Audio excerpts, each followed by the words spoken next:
Quality yung luto. Luluto kami ng inihaw na tilapia.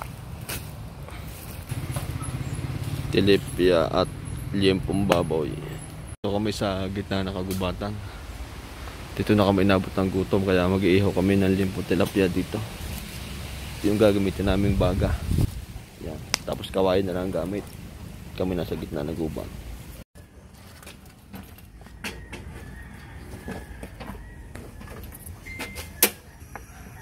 Para madali mag-ikot mamaya, baliktad lang. Dahil kami nasa gitna ng gubat. Aming gamit. Yan. Hindi kayo umapaw yan, kuya? Naglingas na. Ito na yung aming iihaw. Gamit namin yung improvised na kawayan. Ayan. Lagay na. Kung pasarap. Oh. Ay. Talagang alaga sa asain. Lagay na namin yung tilapia. Ah. Ang ganda ng lingas. Ayos. After 30 minutes, luto na ito. Ganito kami sa gitna ng gubat. Napakaganda ng luto. With liempo, tilapia. Ganito mga jungle survival. Ito yung natutunan sa Subic. Sa Pinfish Scout. Nalabas na yung juicy ng karne at isda. Ang galing ng aming improvise na ito.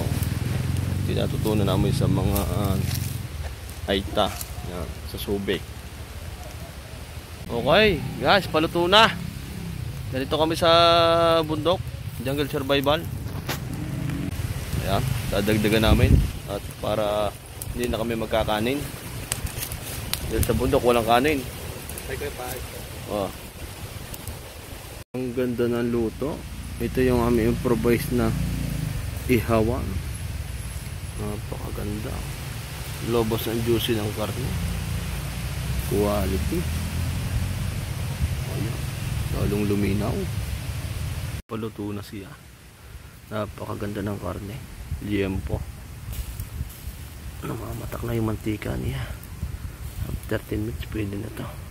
Half cook. Ang ganda ng luto. Hindi bigla. Mapula na. Oh. Ang ganda. Usok pa lang. Ulam na.